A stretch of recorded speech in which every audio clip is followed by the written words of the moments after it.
La société d'aujourd'hui est composée d'une kyrielle d'institutions. Partant des institutions politiques, institutions juridiques, institutions religieuses, jusqu'aux institutions de classe sociale, de tradition et de profession. Il est clair de l'influence profonde que ces institutions traditionnalistes ont eue sur l'élaboration de nos compréhensions et perspectives. Pourtant, de toutes les institutions sociales dans lesquelles nous sommes nés, dirigées par et conditionnées pour, il semble n'y avoir aucun autre système pris pour acquis et incompris tel que le système monétaire. Prenant presque des proportions religieuses, l'institution monétaire établie existe comme une des formes les plus indiscutables de foi qui soit. Comment l'argent est créé, les politiques par lesquelles elle est gouvernée et comment il affecte réellement la société ne semblent pas intéresser la grande majorité de la population.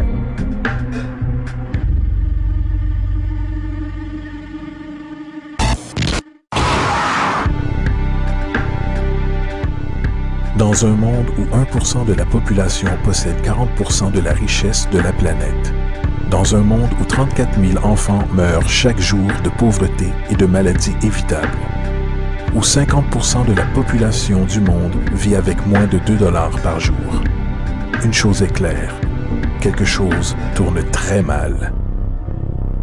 Et que nous en sommes conscients ou non, le moteur de toutes nos institutions établies et de la société elle-même est l'argent.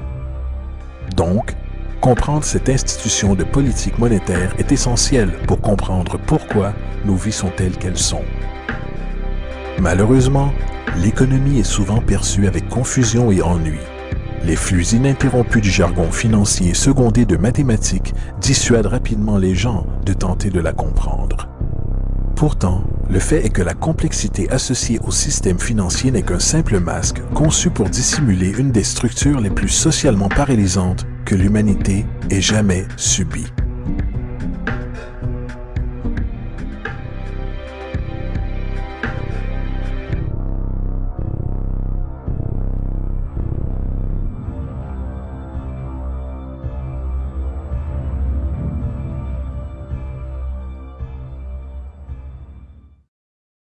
Il y a quelques années, la Banque centrale des États-Unis, la Réserve fédérale, a produit un document intitulé Modern Money Mechanics. Cette publication a détaillé la pratique institutionnalisée de création d'argent utilisée par la Réserve fédérale et le tissu de banques commerciales mondiales qu'elle supporte. Sur la page de garde, le document déclare son objectif. Le but de ce livret est de décrire le processus fondamental de création d'argent dans un système bancaire de réserve fractionnaire. Il procède alors à la description de ce processus de réserve fractionnaire par l'intermédiaire de différentes terminologies bancaires. Une traduction qui donne quelque chose comme suit. Le gouvernement des États-Unis décide qu'il a besoin d'argent, donc il appelle la Réserve fédérale et demande, disons, 10 milliards de dollars. La Fed répond, certainement, nous vous achetons pour 10 milliards de dollars en obligations d'État. Donc, le gouvernement prend quelques morceaux de papier, il y dessine quelques motifs officiels et les appelle bons du trésor. Il les évalue à 10 milliards de dollars et les envoie à la Fed. À leur tour, les gens de la Fed déploient un tas tout aussi impressionnant de morceaux de papier. Seulement, cette fois, ils sont appelés billets de la Réserve fédérale représentant également une valeur de 10 milliards de dollars. La Fed échange alors ces billets contre les obligations.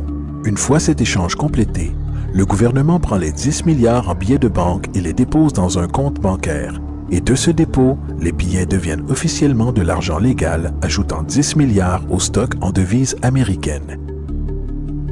Et voilà, 10 milliards de dollars tout neufs ont été créés. Bien sûr, cet exemple est une généralisation, car en réalité, cette transaction se produit par voie électronique, sans aucun papier. En fait, seulement 3% de devises américaines existent physiquement. Les autres 97% existent essentiellement dans des ordinateurs. Maintenant, les obligations d'État sont par conception des instruments de dette. Et quand la Fed achète ses obligations avec de l'argent qu'elle a créé réellement de toutes pièces, l'État promet en fait de rembourser cet argent à la Fed. En d'autres termes, l'argent a été créé à partir d'une dette. Ce paradoxe troublant pour l'esprit de la façon dont l'argent ou une valeur peut être créée à partir d'une dette ou obligation deviendra plus clair au fur et à mesure de cet exercice. Donc, l'échange a été fait et maintenant 10 milliards de dollars attendent dans un compte bancaire commercial. C'est ici que ça devient vraiment intéressant. Comme fondé sur la pratique des réserves fractionnaires, ce dépôt de 10 milliards de dollars devient instantanément partie des réserves de la banque comme tous les dépôts le sont. Et en respectant des conditions des réserves comme indiqué dans Modern Money Mechanics, une banque doit légalement maintenir des réserves égales à un pourcentage obligatoire de ses dépôts. Ce qu'il quantifie ensuite en déclarant, en vertu de la réglementation en vigueur, la réserve exigée pour la plupart des comptes transactionnels est de 10%. Ce qui signifie que pour un dépôt de 10 milliards de dollars, 10%, soit 1 milliard, est retenu en tant que réserve obligatoire, alors que les 9 milliards restants sont considérés comme un surplus de réserve et peuvent être utilisés comme la base de nouveaux prêts. Maintenant, il est logique de présumer que ces 9 milliards sont générés à partir du dépôt de 10 milliards. Toutefois, ce n'est en réalité pas le cas. Ce qui se passe réellement est que les 9 milliards sont tout simplement créés de toutes pièces, en plus du dépôt de 10 milliards existant. Et voici comment le stock d'argent est gonflé. Comme indiqué dans Modern Money Mechanics, bien sûr, elles, les banques, ne paient pas réellement les emprunts avec l'argent qu'elles reçoivent en dépôt. Si elles le faisaient, aucun argent supplémentaire ne serait créé. Ce qu'elles font lorsqu'elles réalisent un prêt est d'accepter des obligations, contrats d'emprunt, en échange d'avoir, argent, sur le compte transactionnel de l'emprunteur. En d'autres termes, les 9 milliards peuvent être créés à partir de rien tout simplement parce qu'il y a une demande pour un tel emprunt et qu'il y a un dépôt de 10 milliards pour satisfaire les obligations de réserve. Maintenant, supposons que quelqu'un arrive dans une banque et emprunte les 9 milliards nouvellement disponibles. Ils vont alors certainement prendre cet argent et le déposer dans leur propre compte bancaire. L'opération se répète alors, car ce dépôt fait devient partie des réserves de la banque. Soit 10% sont isolés et à nouveau 90% des 9 milliards ou 8,1 milliards sont maintenant disponibles comme argent nouvellement créé permettant de nouveaux emprunts. Et bien sûr, ces 8,1 peuvent être prêtés et déposés à leur tour créant 7,2 milliards supplémentaires, puis 6,5 milliards, puis 5,9 milliards, etc. Ce cycle de dépôt-emprunt d'argent peut techniquement continuer à l'infini. Le résultat mathématique moyen résultant est qu'environ 90 milliards de dollars peuvent être créés à partir des 10 milliards d'origine. En d'autres termes, pour chaque dépôt fait dans le système bancaire, environ 9 fois le montant peut être créé de toutes pièces. Money jitters. Ask the obliging Bank of America for a jar of soothing instant money, M-O-N-E-Y, in the form of a convenient personal loan. Donc, maintenant que nous comprenons comment l'argent est créé par ce système bancaire de réserve fractionnaire, une question logique, encore illusoire, peut venir à l'esprit. Quoi donc donne réellement sa valeur à l'argent nouvellement créé? La réponse, l'argent qui existe déjà. Le nouvel argent vole essentiellement sa valeur en stock existant. Comme le stock total est accru sans se soucier de la valeur en biens et services, et comme le stock et la demande définissent l'équilibre, les prix augmentent, diminuant le pouvoir d'achat de chaque dollar. Ceci est généralement dénommé inflation. Et l'inflation est essentiellement une taxe cachée sur les citoyens. What is the advice that you generally get? And that is inflate the currency. They don't say debase the currency. They don't say devalue the currency. They don't say cheat the people who are saved. They say lower the interest rates. The real deception is when we distort the value of money. When we create money out of thin air, we have no savings, yet there's so-called capital. So my question boils down to this. How in the world can we expect to solve the problems of inflation? That is, the increase in the supply of money with more inflation. Bien sûr, ce n'est pas possible. Le système de réserve fractionnaire de l'expansion monétaire est fondamentalement inflationniste, car le fait de dilater la provision d'argent sans avoir une croissance proportionnelle des biens et des services dans l'économie dévaluera toujours une monnaie. En fait, un bref aperçu historique sur la valeur du dollar américain en comparaison avec le stock d'argent reflète complètement cette observation. Une relation inversée est évidente. $1 en 1913 nécessiterait 21,6 $ en 2007 pour une valeur équivalente, ce qui représente une dévaluation de 96% depuis que la Réserve fédérale existe. Maintenant, si cette réalité d'inflation inhérente et perpétuelle semble absurde et se mordre la queue économiquement, attendez un instant, car absurdité est un euphémisme comparé au fonctionnement de notre système financier.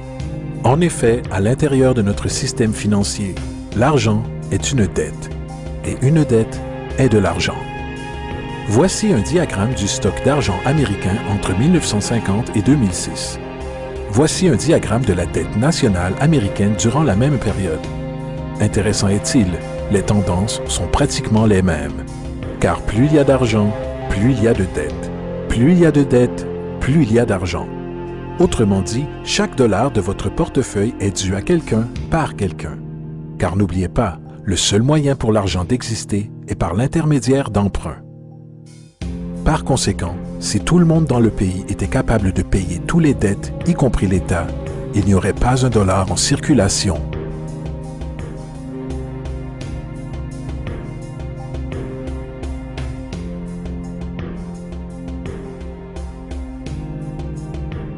En fait, la dernière fois dans l'histoire américaine que la dette nationale fut réglée a été en 1835, après que le président Andrew Jackson ait fermé la banque centrale qui a précédé la Réserve fédérale. En fait, l'entière profession de foi politique de Jackson tournait essentiellement autour de son engagement à fermer la banque centrale, déclarant sur ce point « L'effort éhonté que la banque actuelle a fait pour contrôler le gouvernement ne sont que les présages du destin qui attend les Américains, qu'ils soient trompés dans une perpétuation de cette institution ou à la mise en place d'une autre comme elle. » Malheureusement, ce message n'a pas perduré et les banquiers internationaux ont réussi à installer une autre banque centrale en 1913, la Réserve fédérale. Et aussi longtemps que cette institution existe, une dette perpétuelle est garantie. Maintenant, jusqu'ici nous avons discuté du fait que l'argent est créé de toutes pièces au travers de prêts. Ces prêts sur des réserves bancaires et ces réserves sont dérivées de dépôts. Et au travers de ce système de réserve fractionnaire, chaque dépôt peut créer 9 fois sa valeur d'origine, après quoi la dévaluation du stock d'argent existant hausse les prix dans la société. Et comme cet argent est créé au travers de dettes et circule aléatoirement dans le commerce, les gens deviennent détachés de leurs dettes d'origine et un déséquilibre existe lorsque les gens sont forcés à rivaliser pour du travail afin d'extraire suffisamment d'argent du stock monétaire pour subvenir à leurs besoins. Aussi dysfonctionnel et arriéré que tout ceci peut paraître, il y a encore une chose que nous avons omis de cette équation. Et c'est cet élément de la structure qui révèle la frauduleuse nature du système lui-même. L'application d'intérêts. Quand l'État emprunte de l'argent à la Fed ou qu'une personne emprunte de l'argent à une banque, il doit presque toujours rembourser avec des intérêts bruts. En d'autres termes, presque chaque dollar qui existe doit au final retourner dans une banque avec les intérêts payés également.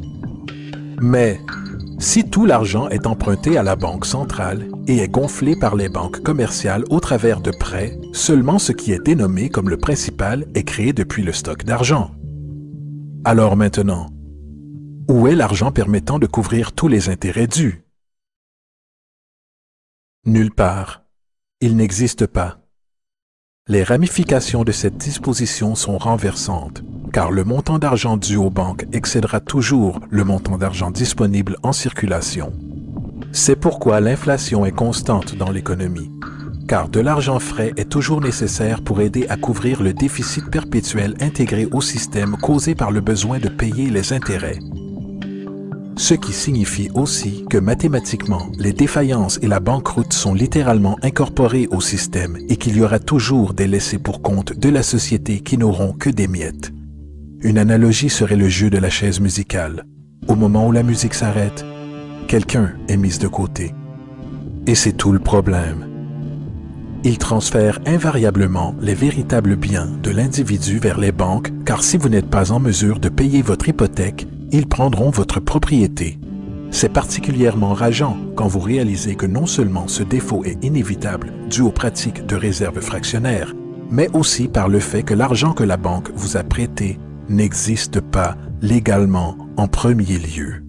En 1969, un cas à la Cour d'affaires du Minnesota a impliqué un homme nommé Jérôme Daly, qui recusait la saisie de sa maison par la banque qui lui avait fait le prêt pour l'acheter. Son argument était que le contrat d'hypothèque exigeait que les deux parties, lui et la banque, aient chacun établi une forme légitime de propriété pour l'échange. Dans le jargon légal, ceci est appelé contrepartie. M. Daly expliqua que cet argent n'était pas, en réalité, la propriété de la banque, car il était créé à partir de rien au moment de la signature d'accord du prêt. Vous rappelez-vous de ce que Modern Money Mechanics déclare à propos des prêts? Ce qu'ils font, lorsqu'ils accordent un prêt, est d'accepter des obligations en échange de fonds. Les réserves sont inchangées par la transaction d'un prêt, mais déposer des fonds constitue un ajout au total des dépôts du système bancaire. En d'autres termes, l'argent ne provient pas de leur actif existant. La banque invente simplement, ne mettant en jeu rien du tout, hormis son obligation théorique sur papier. Alors que le jugement du litige progressait, M. Morgan, le président de la banque, déposa son témoignage et dans le mémorandum personnel du juge, il rappela que le plaignant, le président de la banque, admit qu'avec la participation de la Réserve fédérale a créé de l'argent ou des avoirs sur ses livres comptables. L'argent et les avoirs ont vu le jour lorsqu'ils les ont créés. M. Morgan admit qu'aucune loi des États-Unis n'existe lui donnant le droit de le faire. Une contrepartie légitime doit exister et être remise pour entretenir l'obligation. Le jury n'a pas trouvé de contrepartie légitime et approuve. Il ajouta aussi, poétiquement, « Seul Dieu peut créer quelque chose de valeur à partir de rien. » Et sur cette révélation, la Cour rejeta la demande de saisie de la banque et Daly garda sa maison. Les implications de la décision de cette Cour sont immenses, car à chaque fois que vous empruntez de l'argent à une banque, que ce soit pour une hypothèque ou une facture par carte de crédit, l'argent que l'on vous donne n'est pas seulement contrefait, il est illégitime comme forme de contrepartie et par conséquent annule le contrat de remboursement, car la banque n'a jamais été en possession de cet argent. Malheureusement, de telles jurisprudences sont supprimées et ignorées, et le jeu du transfert perpétuel de biens et de la dette perpétuelle continue. Ce qui nous amène à l'ultime question.